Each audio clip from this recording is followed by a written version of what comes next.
The Hulk versus the Thing. The classic showdown's heating up. Will David Harbour's return as Red Guardian shake up the MCU? Crisis on Infinite Earths, the event that changed comics forever? Question mark. All this and more on a new episode of Bronze and Modern Gods right now.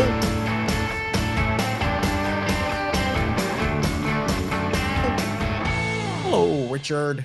Jazz hands. Hey, John. Jazz hands. Let's get right into it, right? Hot book of the week. Richard, what is it? Fantastic Four number 25 from 1964. This is a great, great book. First solo battle of the Hulk versus the Thing. Although they briefly fought in Fantastic Four number 12. You know what this cover needs, Richard?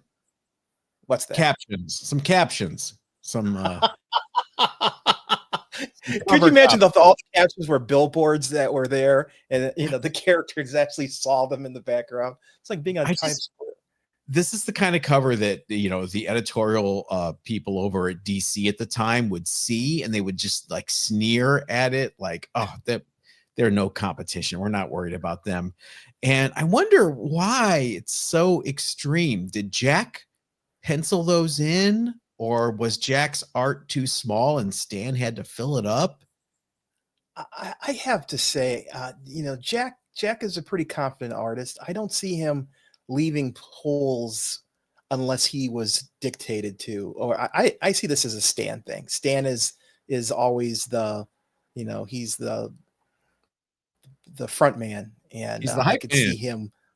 Yeah, the hype man. He would sprinkle the cover with all this stuff to kind of draw attention, and it does. I mean, if you saw this on the newsstand next to a Superman that didn't have anything, your eyes are drawn to all that spectacular. How about that purple, that deep George Russo's purple? Oh, I love it. I love covers of this era. The purples and the yellows are so distinctive. The colors in general, I mean, it really belies the four color origin of the printing process. It's just really, really great color. It is, I guess, technically the first cover appearance of the Hulk versus the Thing. FF12 is like 1 minute before the fight. The increase in copies sold this week is thanks to collectors hoping for a long-awaited live-action confrontation. Well, the Fantastic Four movie's actually happening.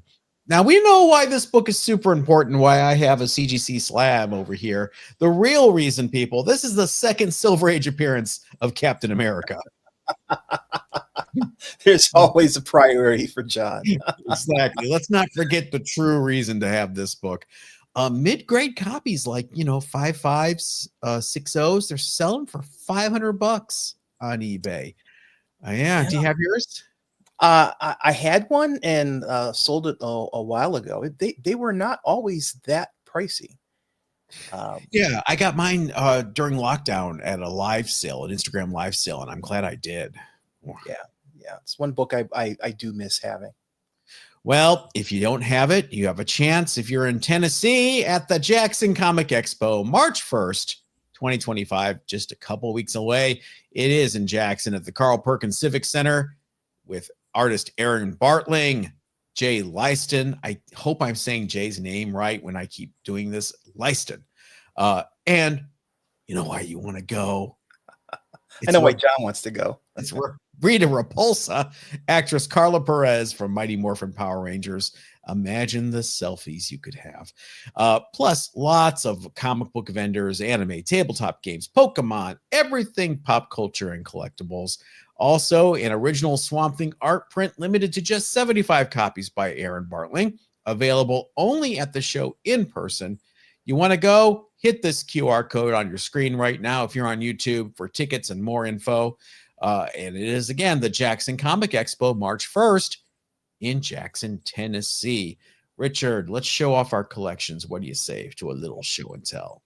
Richard, I am inspired by nothing this week except for my theme, except for this deep cut on Drag Race this week during the Snatch Game. Somebody did Eddie Murphy. Eddie, which is your favorite Greek superstar? You know it's Hercules, Hercules, Hercules, Hercules, Hercules. Okay. And did Eddie Murphy really well doing Hercules, Hercules, Hercules.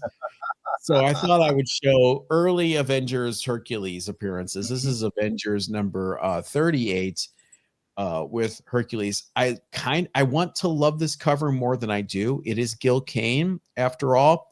However, it is Gil Kane inked by Vinnie Coletta. So you zoom in and Herc's kind of got like vision problems. Hey, Herc, we're over here. I can see. I don't know who you're looking at over there. Red is so vibrant. The colors from that era are almost like a painting. That's gorgeous. And it's really interesting seeing Gil Kane, who was so conservative and stayed, at DC drawing Green Lantern, trying to do his best Jack Kirby. I mean, look at the faces, Goliath, and in that pose, he's like, okay, I'm going to take Jack's dynamism and my anatomy skills and try to create something new, which he did. Hercules, what do you got? Awesome. Oh, I got a bunch of books. First, I'm going to start off with one of my favorite Black Adam covers. It is Justice Society of America number 25. It's a beautiful Alex Ross cover. Just great. You normally have Captain Marvel and Mary Marvel, and this is kind of the evil counterpoint to that. So just a great cover. Do you know the reference? Do you get the reference on the cover? You should. You used to own the book. For Marvel Family Comics number 1. The red curtain, standing in front of the red curtain for Marvel Family.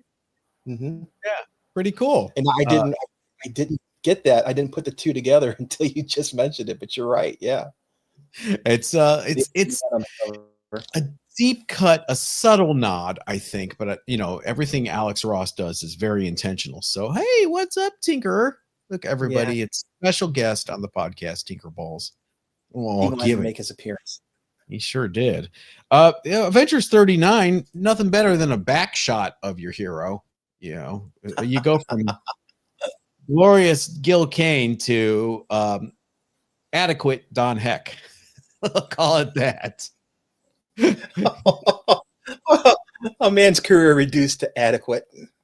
I know. I'm sorry, Don Heck fans. I know you guys all get worked up when I rag on Don, but it's not bad. I'm surprised sometimes at the compositions that get approved. I would not approve this as an editor. You're seeing the back of the hero. Your heroes in danger aren't big enough. But I'm also very, very picky and a bit of a snob, right, Tink? A bit. Just a scooch. What is your next book? Next book, I went to the comic book store today. I went to Kid Force, our local comic book store, looking for comics that were released this week. Now, I'm assuming this was this week because I had no prior knowledge, but this is all in the Green Lantern Corps number 1. It's a great cover with all of our Green Lantern friends from over the years, Guy Gardner, John Stewart, etc. And they're all, doing a superpose here.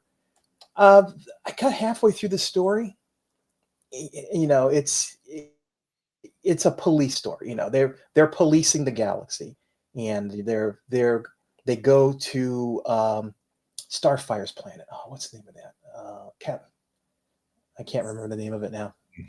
Anyway, Blackfire, Starfire's sister, is there as queen, and she's fighting this evil. Because the one thing I don't like about, we have all of the different emotions, fear, anger, and all of the different power lanterns have been destroyed except for the Green Lantern. So the forces of fear are attacking. Anyway, it's a little difficult to swallow because I don't know what Richard's talking about. Razor. Do you know about the different? There's not just the Green Lanterns. That happened after I gave up. The Red Lanterns and the Purple Lanterns. Right. So that's permeating in this book. Okay. I haven't finished it yet. I'm going to. One cool thing. Sinestro is back in the Green Lantern uniform. So, yeah, it's. I was pretty psyched to see that. So anyway, it's trying to read more new comics to kind of keep into the hobby from that aspect. Any regrets? I went to the comic book store. I bought 3 books, and it came to $15. Was that Kyle Rayner on the cover of that Green Lantern? Yeah. Yep. Is it Kyle Rayner inside? Is he back? Is he? I haven't finished reading it. Okay. I've seen him walking across a panel, but I haven't seen his interaction with anybody. Hey, he started in issue 38. By issue 50, he's made the corner box. Hey, it's Hercules. Avengers 50. Clean shaven Hercules. I don't know how I feel about that. Not a fan. Much better cover, as you now have John Buscema on the book, and there is power in this cover. Thank you for giving us a swinging Hawkeye, and you've got Herc about to get cleaved in 2 by Ares, I suppose. And he made the corner box. I think he leaves with this issue. I think really? Yeah, it's weird. I don't know. If they thought Hercules was going to be more popular. If he was popular, he just in and out. It's weird. Wouldn't come back for a while. What is your next book? Next book is another new book. This is Spider-Gwen Ghost Spider. This is the most recent. They did not. Yeah, that's why I bought this particular. This is a variant cover for the book. You know, we're talking about this cover looking like an homage to Love and Rockets 24, was it? 24. Yeah. Yeah, it's facing the stage instead of from behind the side of the stage, but the color scheme. Who drew it? Oh, that's a good question. This is a variant cover, so I don't know which one. They have different artists listed, but I don't know. At least invite Jaime to draw it. Oh God, no! Oh my God, that would be so amazing. You know, if you're gonna do it, have the master. I have to say though, the paper that this is printed on is so thin. You can see in the cover. See the variants in the cover there, the warpage. Okay, honest question to the chat. If you send a book like this in that has no flaws and you don't press it, do you still get a 9.8? Or does every modern book require a press now to get a 9.8? I honestly don't know because nothing leaves my house without a press. Yeah. I mean, this book has spine ticks just by picking it up. I mean, jeez. But it's this black cover too. I mean, this is unforgiving in every aspect of trying to get a high grade. It's just bad. Dumb question. Is she on the cover? I see Loki. That's all I see. Yeah, she's playing drums. Okay. Why is Loki on the cover? Loki shows up at the end of the book. I will not. This book is all, the time variance. This is the time, the time variance authority plays a part in this book, and I won't go into it because it is an actually interesting story. We get a chance. So far, I picked it up at issue 10, so I have 9 issues that I'm trying to glom the meaning of. But there's a character called Tarantula and his son, and more spider people. It's like 1 billion spider people. How do you keep them all straight? I would have to admit, if I saw that on the rack, it would at least stop me cold. I don't know if I'd pick. By the way, look at the back cover. Did you pick any of those up? Now that we mentioned it, I had another book I had right here. Didn't that come out this week? Yeah, the One World Under Doom. We've got Dr. Doom standing there, and it looks like a giant Doom dinosaur. Mecha Doom. So yeah, I picked this up too. Strangely enough, this is a $5.99 book versus $3.99. So it is a thicker book. The paper quality is different. It is a better paper quality to this book. Little stiffer cover. This also is a variant. I don't know the specifics of who the artist is on it. Is it Crane? Is it really? Oh man, hide your wife. But yeah, I haven't read this yet. I was reading in the reverse order, so I read. I'll read this eventually here. Wow. Okay, Richard, spending money on new books. 3 books, $15. All right. Wow. If you want to spend your money on comic related content like this, we would love it if you would support the show. It's less than a comic book. $2.99 a month, and you get exclusive members only live streams and chats on Thursday. You can join us and show your collection off. You also get extra show and tell episode on Wednesday. You get to see your name zoom by right here because we keep growing and I haven't adjusted this slide yet. Also, you help Richard and I go to see more shows and provide coverage in 2025, including a show that I'll be talking about a little later today. Just hit join next to the subscribe button below here on YouTube, or if you're listening on a podcast platform, go to the descriptions and just click the link in the viewer mail. You've got mail. I can almost talk today. Richard, what is your first piece of viewer mail? We're going kind of fast there. I know. Sorry. I got ahead of myself. I'm head of that Love and Rockets cover threw me off, man. My first piece of viewer mail is from George Henry. As usual, comic fans take the side of corporations and companies over creators, talking about the Rob Liefeld controversy that went on last week. Marvel's treatment of Liefeld, whose character just bought the MCU its only financial and critical success in years, is pathetic. Great show as always, guys. Thank you, George. Yeah, that's the part that I find fascinating. It would not have cost them very much to buy goodwill from Rob Liefeld, and if translate that from Liefeld to creators in general, because this is Marvel putting their worst foot forward to someone who is very important to their bottom line, at least in terms of the characters he's created. So why, just spend a couple $1,000s, invite Rob and his family and let them have a good time. He'll do some Instagram posts about it. It's goodwill towards everything.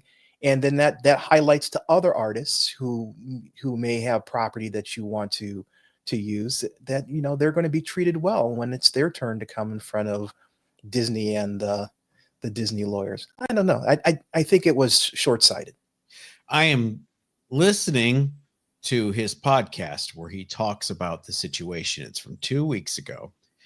I am 38 minutes into it, and he has still not gotten to the point yet. So I will report back.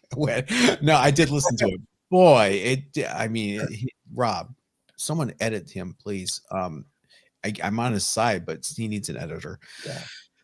My first piece of viewer mail comes from our email at bronzeandmoderngods@gmail.com from our buddy Shrews Clues. What's up, Shrews? Hey, Shrews. Hi, fellas. I wanted to do a viewer show and tell moment and share that I finally completed my run of the Renegade Press Cases of Sherlock Holmes. Oh. This series started in 1986, ran for 20 issues, and had beautiful artwork by Canadian legend Dan Day. Now, this is not a particularly scarce run to pick up, but I set myself some collecting parameters. I can only buy very fine plus to near mint plus issues, and they must be bought at a physical location, nothing online. It took me the better part of 5 years, but now it's completed. On to the next challenge. Maybe every appearance of the Blue Falcon and Dynamite. Oh, I'm in. Foreign and domestic. Thank you for keeping the comics drama-free, Shrews. And look at that cover of issue 1. That is awesome. Congratulations, Shrews, to getting that goal accomplished. I have to say, I've never seen this book. Shrews, right here, you and me, we have weird picadillos when it comes to collecting. I know he is the one who should not be mentioned, was one of the co-writers, but I love The Trouble with Girls from Malibu and Eternity back in the day. So I wanted to get a full run of the 24 issues after the reboot. And man, it took me forever to find a good copy of issue 23. I still have not found a really good copy of issue 24, but sometimes these 80s indies You know, they are really, really tough. Who's gonna slab Trouble with Girls number 23? No one. Right. So, and also, who's going to buy one besides me, maybe? So they get thrown into these bargain bins and conventions and dollar bins and then get bopped around. So to find a full run of Sherlock Holmes and Very Fine Plus, good on you. Are you familiar with Dan Day and his work? Yeah, Dan Day, I believe brother of Gene Day, who drew Master of Kung Fu and other things. Yeah, they were a brother team. Dan Day, a very detailed inker, is how I know him. Are you familiar with Dan Day?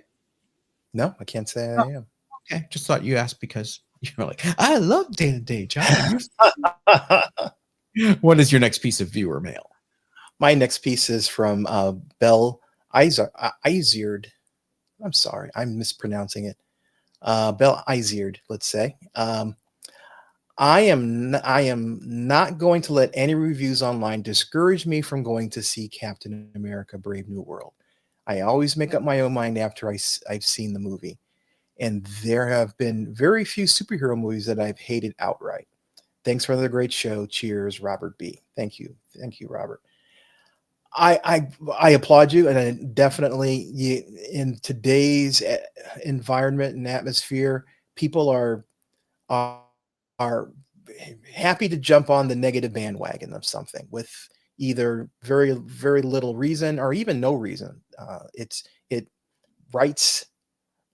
People like to read negative stuff, so the podcasters and the article writers will write negative stuff because it feeds on that interest. That doesn't mean that the movie itself isn't good, and I'm glad that you're giving it a chance. I haven't seen it yet. I was hoping to get a chance to see it tomorrow, but yeah, don't let the negative press affect you. Make your own decision. That's pretty much how life is. You know, you make your own decisions. Don't let other people do it for you. So I'm hoping it's good. I'm crossing my fingers it's good because it's going to lead to other Cap movies and other Avengers movies in the future with Cap. So I'm cautiously optimistic about it, and will make my own judgment once I see it. Richard, you ignorant slut. No, I haven't seen it yet either. I just can't pass up the opportunity to say that when it presents itself. It's not that I don't want to go see it. I can't go to a movie theater. I just can't bring myself to do it. The rudeness, the phones, people on their screens talking, kicking chairs, kicking tables, or whatever. That must be a California thing. Here in Cleveland area, there's a theater out here in Brunswick, Ohio, which is where we normally go. It never is full. As a matter of fact, it's never even half full. So you have plenty of room to spread out. There's nobody next to you. You're able to watch a movie in peace without a lot of distractions. So to be fair, the last time I was in a movie theater was the first Doctor Strange movie. So I can't bring myself to do it. So it has less to do with Brave New World and more to do with that. Our friend Evan went to go see it, and he gives it a very enthusiastic 2 thumbs up. But we know Evan's taste level is not. Just kidding, Evan. My next piece of viewer mail comes from our email at bronzeandmoderngods@gmail.com from Brent Sobleski. Far be it from me to correct John, but I feel compelled to point out that John Byrne does indeed sign covers. Here's proof. Look at this picture. In fact, my favorite signature in my collection is Byrne's on my copy of Uncanny 142, which I acquired in the early 2000s at Mid-Ohio-Con when that show still existed. Pick attached. Brent, correct me all you want because I am often incorrect. I admit it. I just remember something, though. I remember something, whether it's he doesn't sign stuff that he didn't draw or whatever, but that might not be true either because he signed this cover and he didn't draw it. Remember? Terry Austin drew that cover. Oh, really? Yeah. Now that you mention it, it does not have the Byrne signature look. That is a Terry Austin drawn cover. So I don't know what I'm thinking. Anybody, viewers that remember me or remember Byrne saying something about that? maybe, like I said, I think I did say when I said that either I'm making something up or my memory is bad or it's anecdotal. But Brent, thank you for sharing. Always good to know. What is your next piece of your mail? My next piece is from Raph Retro Comics on YouTube. And Raph says, and this is talking about comic book stores at reprice. I can't for the life of me understand how a retailer could reprice items at the register and still manage to stay in business. Would they also lower the price if the sticker price is higher than what it sells for online? Could you imagine if it happened at a grocery store? Yeesh. Also, Richard, add Powers to your list of stuff to read after Planetary, of course. Okay. Yes, read Planetary first. Okay. I have a list. I am going through it. I am still I haven't gotten that far down the list, but I appreciate I will add it to it and report back once I get a chance to read it. Yeah, you would think having indeterminate pricing in the bins, meaning there's a sticker on there, but you don't know if that price is the actual price you'll end up paying at the register, is difficult. I have not gone back and shopped at the one shop that is notorious for that John has mentioned in the past. I haven't been there in 2 years, maybe almost 3, because it's frustrating. The last time I went there, I found a great copy of Umbrella Academy, the free version of Umbrella Academy, and which was the first appearance, and I was excited because the sticker on the cover said $8. I get to the register and he wanted 40 for it because that's what it said on the internet that it was worth. I very kindly declined to buy it. So it's tough. I understand retailers have it tough in that they're trying to make a profit, but one way of doing that is not to take advantage of your customers to do the hunting and picking for you, and then you reprice at the register. That's just dirty pool. I'm sorry, Richard. I just noticed that the dozen eggs you brought up are actually $12 now. Yeah. That's kind of how it feels. You don't know until they ring up the price at the register how much you're going to pay. I was just looking on eBay and I saw that. From our email at bronzeandmoderngods@gmail.com from Eric Martin. Hi, guys. Supporting member for 6 months or so and loving the shows. Well, thank you, Eric. As the price of new comics often comes up, and just did today, I thought you'd get a kick out of this message in A Brave and the Bold featuring Batman and Green Arrow from 1969, with DC explaining in detail and for all intents and purposes apologizing for why they had to raise the price from 12 cents to 15 cents. Wondering if Marvel and DC have similarly explained why the cost of new comics has risen to $3.99 or more. Eric Martin. Eric, don't hold your breath. But I do love this old house ad. First, we would like to thank you for having bought this DC magazine, even though it cost you 3 cents more than usual. Yeah, I would love to see Marvel do that with, raise the price to $4.02 or raised it 3 cents. It's crazy. It really, really is crazy, the price of books. And there doesn't seem to be any limit to what they will charge. I mean, this book is $5.99.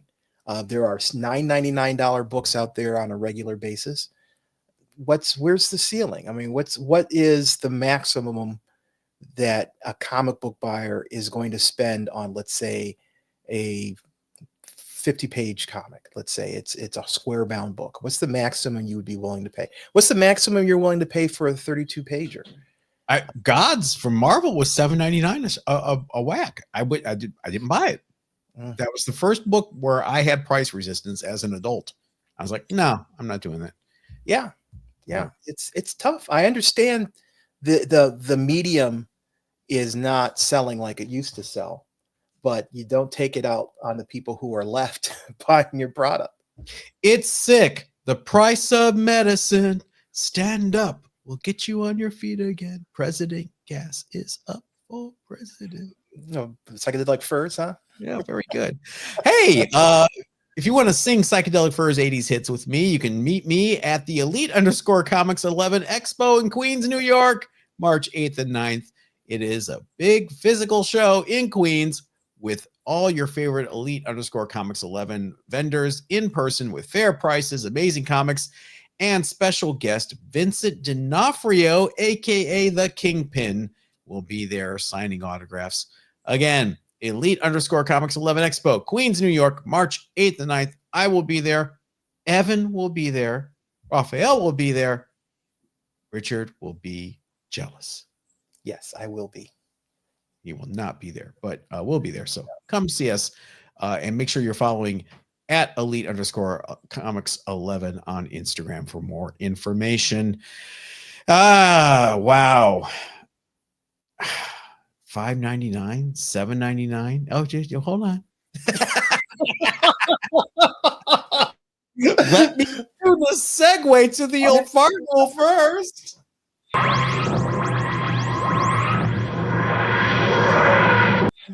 Oh, Richard, tipping my hand talking about prices. The old fart rule. We go back 40 effing years to 1985 for the books that changed our collecting lives. Nothing changed. I would say maybe your collecting viewpoint, maybe more so Evan, who's a big DC fan, than this book. It is Crisis on Infinite Earths #1, Richard. I love this book. This book, it's very similar to Secret Wars in that it was kind of nonsensical at the beginning. Yeah, I didn't buy DC Comics before this. I Really? just did. No interest, zero interest in DC Comics. I mean, I would read the occasional issue here and there. I think I bought Firestorm. Really? No Titans. I was heavy into Titans at this time. I tried Titans. I bought DC Comics Presents 26 because it had the Titans insert. I like that. I think I bought the first couple of issues of Teen Titans and then fell out. But this got me buying DC Comics regularly. It marked the start of DC's ambitious plan to streamline its multiverse. Why was the multiverse necessary? Combine them all into one world. Because, it's confusing and no one will ever read a comic book with multiverses in it. Yeah, this was attempt #1 to streamline the universe. Before Crisis, DC's continuity was a tangled web of multiple Earths. Earth 1 Thank and God Earth that's 2. changed. Yeah. Yeah. Well, before Crisis, most big superhero crossovers were self-contained. Even Secret Wars was self-contained. And this kind of redefined what an event comic is. It influenced the Infinity Gauntlet and all the crossovers, Civil War, ad infinitum. I don't think we have to tell you how many different crossovers affect your books each year with events. And nearly 40 years later, Crisis still impacts DC's storytelling. How do you think it holds up today? I think storytelling has become more complex and more nuanced today. I think as a framework that it introduced in the crossovers and having the stories take place in different series, I think that framework is what really matters from today. But yeah, as a story, I think it's a little naive. What was the point of Pariah? To announce the coming of the Anti-Monitor, right? Wasn't that Harbinger? In her name, she's the Harbinger. Yeah. It's the Beyonder in one comic book company, and it's the Anti-Monitor in another. It really, to me, it's just a framework, and the two publishers approached it slightly differently, but in the end, it was an opportunity to sell a lot of books because people want to know what the story is, and so they're buying into books that they would not normally buy to be able to get that story. I remember certain things around this. I remember all what they called the Red Sky crossovers, where they would have, Crisis crossover banner across the comic book above the logo. And you'd be like, oh, okay, it ties in. And it would be like one panel of like Jonah Hex looking up, the sky's turned red. Okay, thanks. It wasn't, I believe, either Sergeant Rock or one of the other war books had the first appearance of the Monitor in it, off like one panel of the Monitor watching World War II. So that was kind of unique. High grade raws are on eBay for around $10 still. You had the facsimile editions of all this coming out this last year with foil versions. I don't think you can talk about Crisis on Infinite Earths without talking about George Perez. I mean, my Lord, I'm going to draw every single character in a tiny panel. Yeah. Yeah. There's epic events like the death of Supergirl. And Barry Allen. Yeah. It's an important story. And like I said, I see its importance long-term of being establishing that pattern of the crossover to the extent that DC marketed it. I think it was very successful. I still remember it 40 odd years going on. So I think that's a telltale sign that it was a successful title. It was 40 years ago. So it was funny that DC's 90 this year, because this came out during DC's 50th. Good point. Yeah. Wow. Minor key in the effect that it's the first appearance of the Charlton heroes in the DC comics. Oh, okay. Like Blue Beetle? Blue Beetle's right there on the cover, right underneath the R in Crisis. I see him. I believe the Question's in here, and Captain Atom in one of his funky Ditko design costumes that did not survive. Of course, they're in their Charlton Earth in this comic, and then after all the worlds merged, they rebooted everybody. You got the DC versions of the Charlton characters, but I think they first appeared here. It's kind of funny I picked that for the old fart rule. When your underrated book of the week is the book that came out to steal the thunder. Yes, my pick this week for underrated book is Marvel Secret Wars number 12, 1985 as well. This is the final issue for the Secret Wars storyline, and as seems to be Secret Wars pattern, Doctor Doom is the big winner, big baddie, let's say, in this final episode. It's you know what I'm going to say about this cover? You know what I say about this cover every time we show it? Yes, you get to see Doom's face. It's horrible. It's a terrible, terrible travesty. Exactly. I 100% agree with you. Doom should not reveal his face. The reason I picked this was it's the issue where She-Hulk joins the Fantastic Four, and I think that's cool for a number of standpoints. We're having Fantastic Four movies. It's someplace in the arc. Are we going to see She-Hulk join?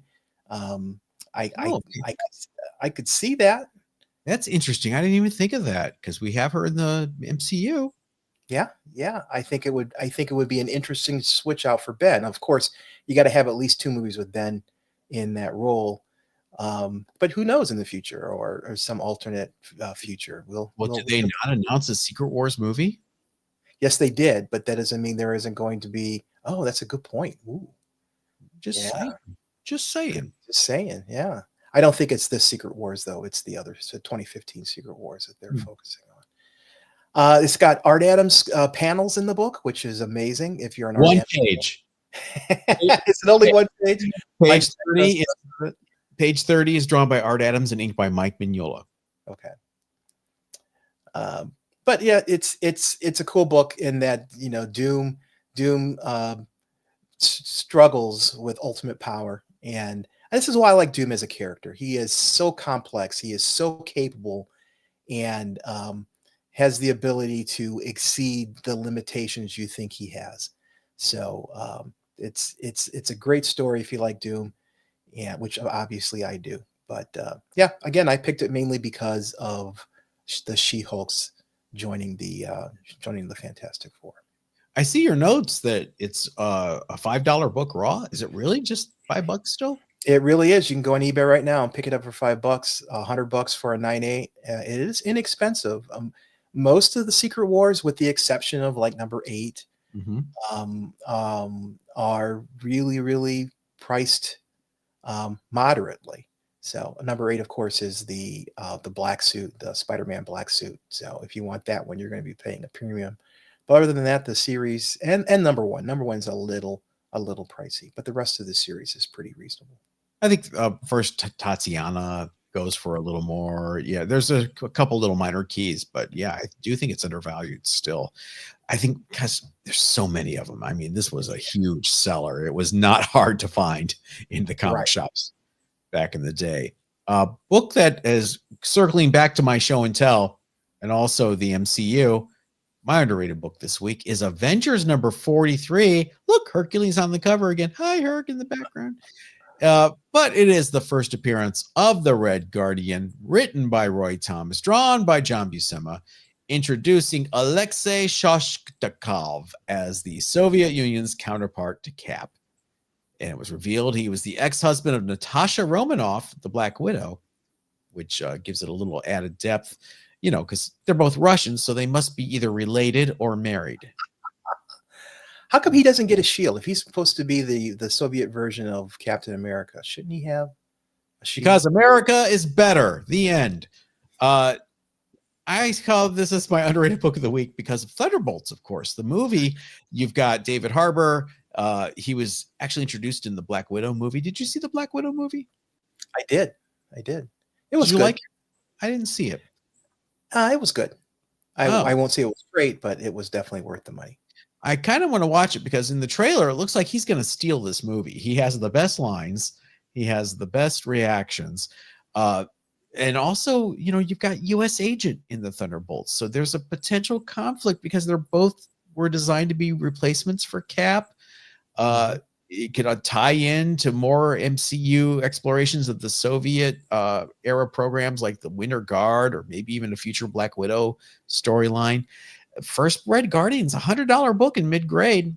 I'm saying underrated. This could change very soon if the Red Guardian becomes a runaway character.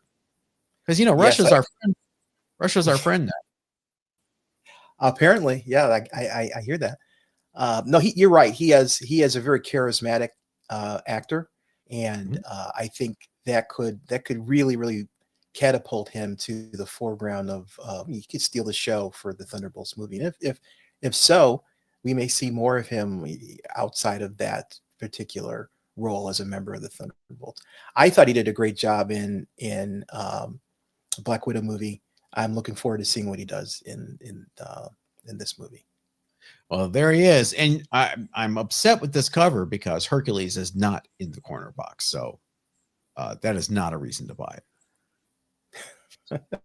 Well, he's there in the background, him and Hawkeye. All right. I'll accept that, I suppose. Hey, we want to see all of you back here next Monday. Members, in the meantime, we'll see you on Wednesday and Thursday. And everyone else, have a great week. Yep, everybody. Stay safe.